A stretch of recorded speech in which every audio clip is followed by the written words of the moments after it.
Pengine kama kuna jambo la kushukuru kwa wananchi Yanga leo hii vinara katika ligi kuu ya Tanzania bara ni kuhakikisha kwamba hawakupoteza mchezo. Ndiyo, ni katika mechi ngumu, mechi dhidi ya wenyeji TRA United kwenye uwanja wa Sheikh Amri Abeid pale jijini Arusha, ambayo baada ya dakika 90 za mchezo iliisha kwa 0-0. Hakukuwa na mshindi.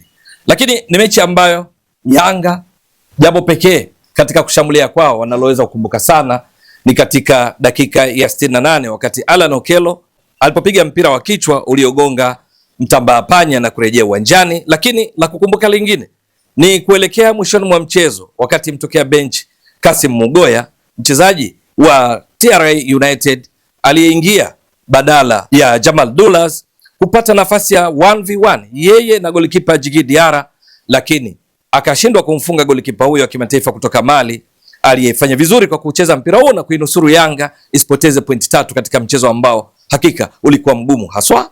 Ndio mipango ya kujilinda ya TRA United chini ya kocha Etienne Ndairagije kwa kiasi kikubwa katika dakika zote 90 za mchezo ilichangia Yanga kujikuta wakiwa kwenye mechi ngumu, lakini pia mabadiliko ya kikosi chao ambacho kinakabiliana na majeruhi kadhaa imewafanya Yanga leo hii bila dhidi ya TRA United. TRA United walimaliza mchezo wakishangilia kwa kupata pointi hiyo moja, na hasa kutokana na kweli kwamba katika dakika ya 76 mmoja kati ya viungo wao Mzamiru Yasin alipata kadi nyekundu, na hivyo walimaliza wakiwa pungufu kutokana na kupata kadi ya pili ya njano iliyomfanya apate kadi nyekundu, na pengine ilichangia kwa kiasi kikubwa wao kujikuta wakishangilia kupata wala usare kwa sababu walimaliza wakiwa pungufu.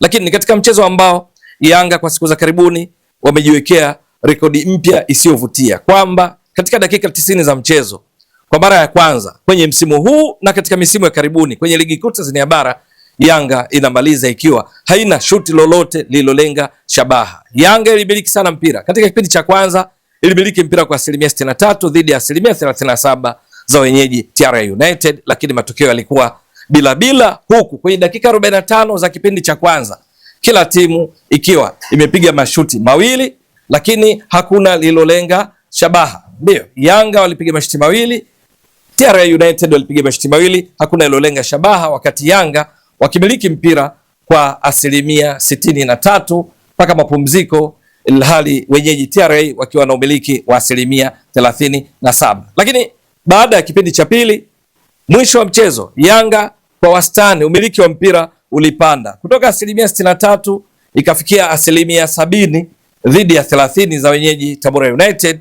Lakini kwenye umiliki huo wa mpira nini Yanga walifanya?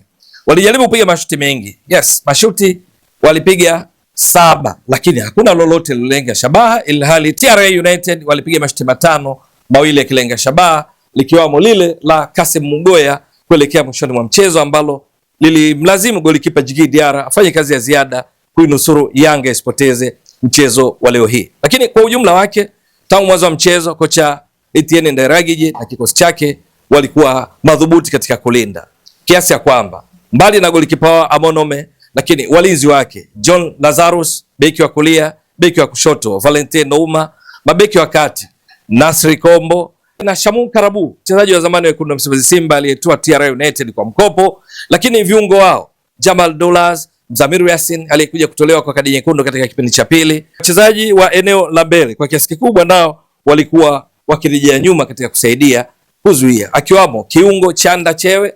Lakini mpaka mwisho wa mchezo Yanga wakajikuta wakidondosha pointi 2, wakipata pointi ambayo kutokana na mchezo ulivyokuwa bila shaka na wao watakuwa wanashukuru, lakini jambo kubwa ni kwamba hawakupiga shuti lolote la kulenga shabaha. Ni katika mchezo ambao Yanga, miongoni mwa mambo ambayo pengine yatakuwa yamewasononesha mashabiki wao ni kuumia kwa Prince Pumelo Dube. Kabla hata ya kufikia nusu saa tu ya mchezo kuanza, aliumia na hivyo kubadilishwa na kuingia Emmanuel Mwamengo kama mshambuliaji wao kinara.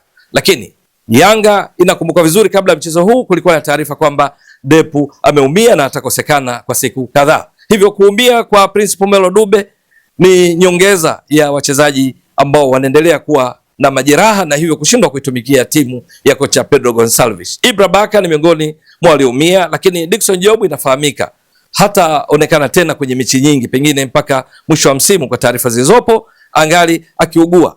Lakini Israel Patrick Mwenda aliumia pia na kutoka akaingia Kwasi Atula Yao, alirejea hivi karibuni, lakini huyu Kwasi Atula Yao bado hajawa 100 kama yule anayefahamika. Theodo Pacome Zouzoua alionekana kwenye kiwango bora, lakini naye namna anavyokimbia uwanjani unaona bado hajarudi kuwa Pacome yule anayefahamika, kwa sababu inafahamika na yeye ametoka kuwa majeruhi katika siku za karibuni. Mwisho wa mchezo, Yanga pamoja na kumiliki kwa mpira sana, lakini namna ambavyo walikuwa wakijilinda TRA United, huku wakitumai mashambulizi yao ya kujibu yakienda zaidi kwa Ramadhani Salum Chobwedo aliyeonyesha kiwango kizuri sana akisumbua Yanga kwenye upande wa kushoto kwake, lakini kulia kwa TRA wakati wanashambulia kwa maana ya ule upande wa Mohamed Hussein Shabalala, bado mwisho wa siku suluhu ikawa ni matokeo yaliyostahili kutokana na viwango vilivyoonyeshwa na timu zote mbili. Mwisho wa siku, baada ya matokeo hayo, Yanga wangali bado kileleni mwa msimamo wa ligi kuu Tanzania bara, wamefikisha pointi 37 baada ya kucheza mechi 15. Walipaswa kuwa, kutokana na mechi 15, walipaswa kuwa na pointi 45, kuwa na pointi 37. Maana yake kati ya 45, performance ya Yanga hivi sasa ni around 82%, huku Yanga wakiwa kupoteza pointi 2 leo hii kwa suluhu dhidi ya TRA United. Maana yake ni kwamba Yanga wamepoteza pointi 8 tayari katika mechi 15, idadi ya pointi ambazo msimu uliopita 2024-25 ndizo walizozipoteza msimu mzima baada ya mechi 30. Yanga msimu uliopita walimaliza na pointi 82 kati ya pointi 90 zitokanazo na mechi 30. Performance yao ikawa ni around 91%, lakini kwa msimu huu tayari inaonekana ni ngumu kwa wao kufikia performance hiyo, kiwango hicho, kwa sababu tayari mechi 15 ikiwa ni nusu tu ya mechi zote za msimu, wameshapoteza pointi 8 walizopoteza msimu uliopita wote. Mechi zimebanana. Kwenye kubanana huku ndipo ambapo bila shaka wale wachezaji ambao huwa waanzi mara kwa mara wanapopata nafasi wanapaswa kuzibeba timu zao na kuthibitisha kwa nini wamesajiliwa na timu hizi. Leo hii Yanga kupata suluhu, walau washukuru kutokana na namna ambavyo TRA walikuwa wakijilinda na kushambulia kwa kushtukiza kwa hatari, hasa kuelekea mwishoni mwa mchezo wakati Djigui Diarra aliponusuru kupoteza pointi zote 3 na badala yake kupata pointi 1.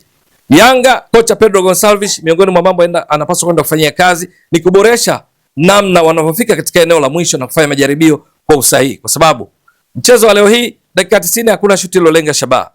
Mechi iliyopita dhidi ya Azam mpaka mapumziko Yanga hakuwa na shuti lolote lilolenga shabaha, wakaja kupiga shuti pekee katika mchezo huu dakika 83 kupitia kwa Laurindo Delson Depu. Mechi dhidi ya Simba mpaka mapumziko Yanga haikuwa na shuti lolote la kulenga shabaha. Kipindi cha pili ndipo walipiga mashuti mawili.